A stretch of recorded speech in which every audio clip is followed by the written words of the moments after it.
Hi, Bashar. And to you, good day.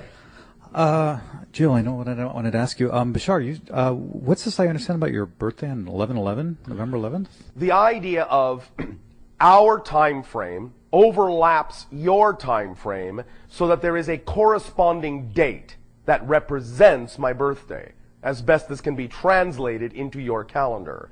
It's not that we have the same kind of calendar, but we are simply saying that the idea of our reality as it overlaps with yours will create a coincidental date that is represented by the date 11/11. I find that very interesting because my wife and I decided very strongly to get married on 11/11. Yes.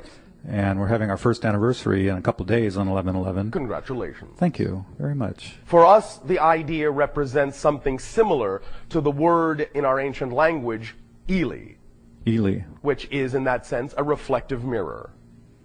Eli. Yes, Eli. Eli. The reflection. And if you say that backwards, it's Eli. Yes. Interesting. And so is 11/11. Very interesting. I was at the gym, say, about 6 months ago, and I was listening on my iPod to one of your talks, and... iPod, all right. iPod, one of our recording devices, yes. playing back.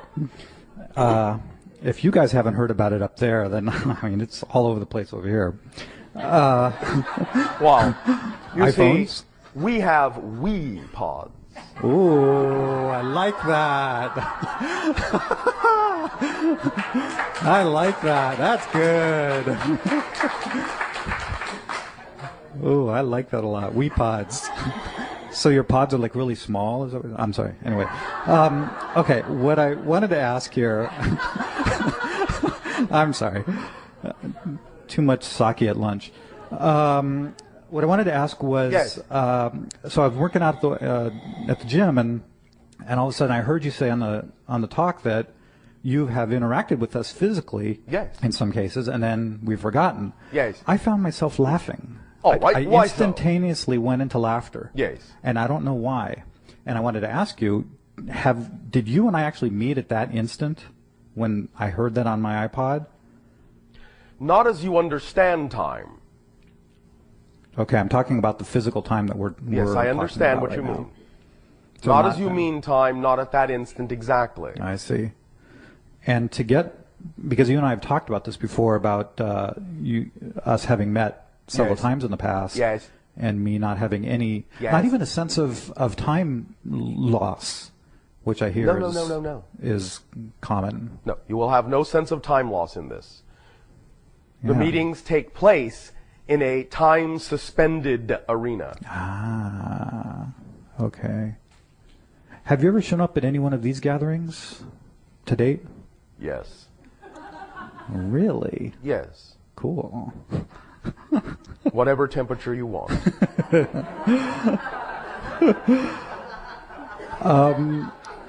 Several years ago, I was actually talking with April, and she mentioned that you actually initially talked to us probably 10, 20 years ago about 3 laws, not 4 laws, and you have since discovered a 4th law. Yes. Did I get that right?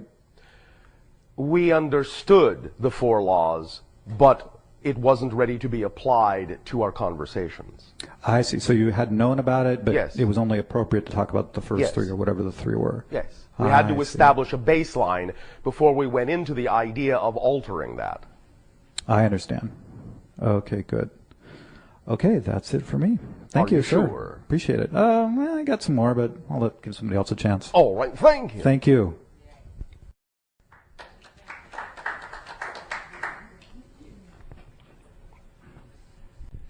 Hi, Bashar. And to you, good day. My question is, where does existence come from? Itself. It doesn't come from anywhere. Your question itself does not fit in the idea that you are asking. Existence does not come from. Existence only is. How come there's just not nothing? There is, but even nothing is something. Nothing is different from our perspective than non-existence. Is that what you're actually referring to when you say nothing? No, I mean, it seems like way back when, somehow, there is somewhere... no way back when, except within existence. You may be confused because the idea is that time is subject to existence. Existence is not subject to time. Time is a concept within existence. Existence is not a concept within time. It seems like there had to be some start to it all. I know it seems like that to you. And within existence, there are starts and stops. Yes. But not to existence itself. How could it ever get created? It didn't. It just is. Creation happens within existence. All the concepts you can possibly imagine about beginnings, creations, starts, and so forth are concepts within existence. There is no outside to existence. Is it not possible to imagine with the human mind how No. the totality of existence? No, because you cannot imagine non-existence. Try it. I'm trying. You can't. I'm having a hard time. You can't. It's not possible. Understand, again, pay attention to the definitions. Non-existence. There could be, by definition, no expression, no experience. Non-existence means no experience whatsoever. So you can't experience it, and especially then, of course, you can't express no experience. The only thing you can express the experience of is existence. There is nothing beyond it, outside of it, before it.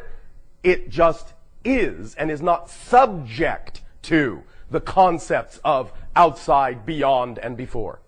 Those are concepts within existence. So is existence growing and evolving itself? In a sense, within itself, but not as itself. I don't understand. I know. Existence is. It is all that is already. But within itself, it can have the experience of growing and expanding and learning and becoming more and more and more infinitely. Nevertheless, even though it's having that experience within itself, it itself is unchanging. Because it simply is.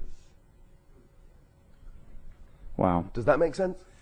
Not entirely. I know. But that's all right. Okay. I do have a second question. Yes. Just curious, what is an average day for you like? Like, what do you do all day?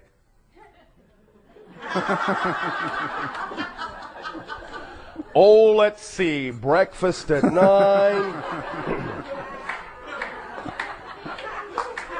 How do you organize your days, or how do you... Synchronistically. We don't organize, we don't plan. What might an average day look like? I'm getting there.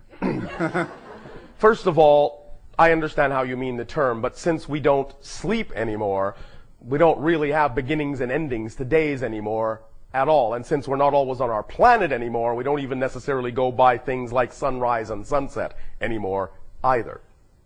However, the idea of the so-called average day for me might be that I will be in contact with several different civilizations, establishing rapport and communications to allow for the continuation of relationships or even the beginning of them. I will also go on exploratory missions within spaceships, sometimes my own scout craft, sometimes what you call city ships or motherships, to investigate and explore various regions of the universe or other multiverse dimensionalities. Sometimes I will participate in the expression of art. Sometimes I will participate in the expression of song if it moves me to do so. Sometimes I will interact one-on-one with various beings. Sometimes I will communicate in the way I'm communicating now to all of you, with you and others as well. These are some of the typical quote-unquote things that are representative of my passion. That does sound exciting. I think so. Oh, wait a minute. I know so.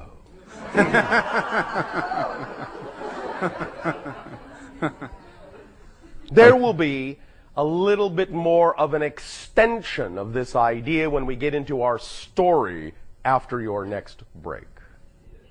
Thank you. Thank you.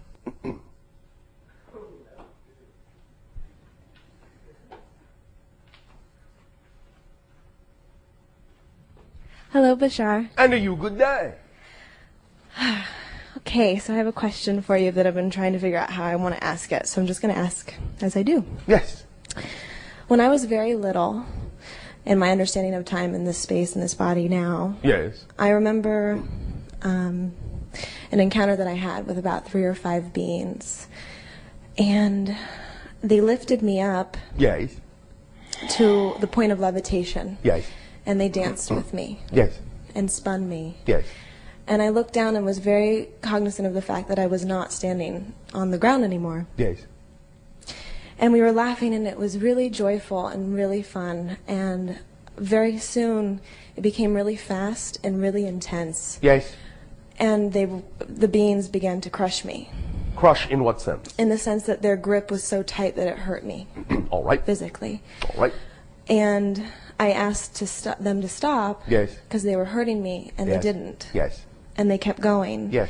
And in that instant, it was as if I knew that I was choosing to be open Yes. and to experience unconditional love Yes. and joy. However, I was so fearful that it was my beginning of my definition of what darkness was. All right. And my inability to express and be respected regarding what was true for me. All right. They did not intend to hurt you. And on whatever level they are capable of expressing it, they would apologize.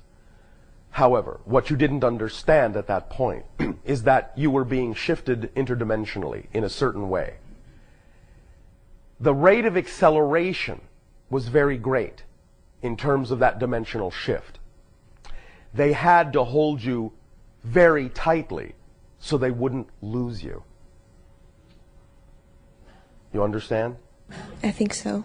They simply had to hold on to you. They understood it may have caused discomfort, but it would have caused far more discomfort had they let go or even loosened their grip. I understand that. So, it wasn't intentional, but it was simply a side effect of experiencing a greater acceleration than anyone anticipated. And they simply had to hold on to you for your dear life, or you would have been lost. So they apologize. It wasn't their intention to harm. Thank you. All right?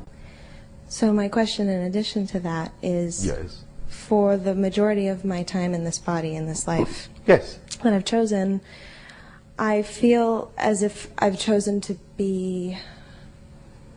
absorb. Absorb what? When I walk into rooms, I just feel like I absorb energy and Yes. people and thoughts and emotion, and Yes. I almost lose sense of what my true self is and what my true experience Well, is. what do you want to do with that absorption? How do you want to apply it? How do you want to express it creatively in your life? I don't know. All right, well, you can take some time and figure that out. Okay. Because the absorption is important, but the expression is also important. You see, you are a transformer. So absorbing energy is one thing, but you transform it through yourself and then express it in a way that's unique to you and add your own energy to the mix. Add your own expression, your own creativity to the mix by following your passion. Does that help? Somewhat, yeah. Anywhere else you would like to take this? Is there anything you have to offer more? Is there any way you would specifically like to express your passion that you're not doing? As a guide In what sense? to myself and to others. How? Specifically, how? Through what methodology? Through what expression? Through what behavior? Channeling. In what way? There are many forms of channeling.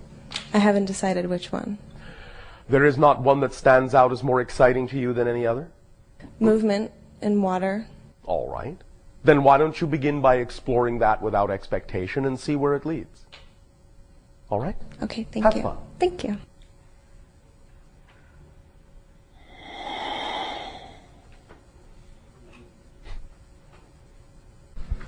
Hi, Bashar. And a you good day. I want to tell you one of my absolutely knows. All right. What do you know for sure? I absolutely know that I have been anticipating this day happily and I want to thank you, and I absolutely know I love you. We absolutely and unconditionally know beyond a shadow of a doubt that we love you as well. I know. I have a question. Yes, I thought so. Although I'd like to stay in the love with you, I will ask this question. Do not necessarily assume that asking the question takes you out of love with us. Well, it does divert my attention a little bit. Diversion of attention doesn't mean you're out of love. Yes, okay. There are many forms of expression of love. I do now know this. Thank you. Earlier today, the woman discussed her experience with the fire. Yes. So I have a question. Yes. One frame, she is watching on TV the hillside close to her home that is burning. Yes. Gets some guidance, Yes. shifts her attention, Yes. and now is in another reality. Yes, so to speak. What happens to the what I'm having trouble with is understanding what happens to the consciousness that was in the reality that where it does burn. It's still there. Is that not part of her? Yes, it's part of the Oversoul. Not part of her, part of the Oversoul in the way you mean it. Yes, and I guess somewhere I have this idea that we're supposed to be integrative, so we have all of that. So I don't really understand how we shift our focus from, do you know what I'm... Sometimes different realities in and of themselves, by definition, represent an integrated state. Okay. So it's not that you have to still have the attributes of the you in the other reality to assume you are integrated. It's that shifting to a more integrated reality can be represented in and of itself by a particular version of you. Does that make sense? Yes, I guess I still have this idea, and maybe I can't understand it Yes. from... Is there still a consciousness alive in the place that burns? Yes, of course. Is that not part of her? It is not part of her. Okay. It's part of the Oversoul that gives life to them both. So who is this part that chooses the focus? The Oversoul. So the Oversoul chooses to have conscious focus awareness somewhere and not put its attention otherwhere, but it still has... Its attention is everywhere. Okay. The point is, however, is that for that parallel reality that you are now talking about, that she, quote unquote, has shifted to, her focus of attention in that reality makes it seem as if the other realities are now subsidiary. Okay. Just as you right now make it seem as if any other simultaneous reality is subsidiary. It doesn't mean that there isn't consciousness in all the other versions of you simultaneously. But for you right now in this reality, the definition of you in this reality makes the other reality seem subsidiary. So the definition of her in the reality makes the other ones seem subsidiary. When we talk about the idea of shifting, that is also to some degree an analogy. Okay. Because you all exist everywhere at once. So really, if you want me to be very precise, Please. No real shift has actually occurred per se. It's just that the Oversoul is now choosing, in a sense, to allow that aspect of itself to have an experience that makes it seem as if all other subsidiary selves are, in fact, not really directly involved anymore. Does this make any sense to you in third-dimensional language? Yes, so you're really saying that what I experience here is my consciousness is really so overshadowed by this the Oversoul is picking on a sense. There's a combination. That it's overshadowed. It's that you have made an agreement. Right. And in that agreement, you have agreed to experience certain things, a certain definition of that reality. Okay. And in that definition, oftentimes, you, because of the way you're used to experiencing reality, will make all other parallel simultaneous realities subsidiary. Now, she could have gone into that reality, so to speak, let's just say awakened to that point of view, also still very aware of the one in the other reality simultaneously that did not stop the fire, so to speak. You follow me? Mm-hmm. That can be done, and often actually is done. But because of the way your people have been taught to think about consciousness, often when that's done, you call them crazy and insane or multiple personality disorders. You follow me? Mm-hmm. It's not that you can't be simultaneously aware of more than one reality. It's just that you haven't practiced learning how to integrate them in a way, most of you, that allows you to make sense of that multiple awareness in each of the realities constructively. Those of you that can do that are not labeled insane, you're labeled genius. Does that make sense? Mm-hmm. Or savants. Does that make sense? Mm-hmm. Does this answer the question? Yes, I have an additional question. All right. You've referenced the Oversoul. Oversoul. Let's say in this time and space of my life, Yes. are there other pieces of my Oversoul that I am interacting with here physically? Simultaneous co-incarnations? Yes. Yes. Thank you. Thank you.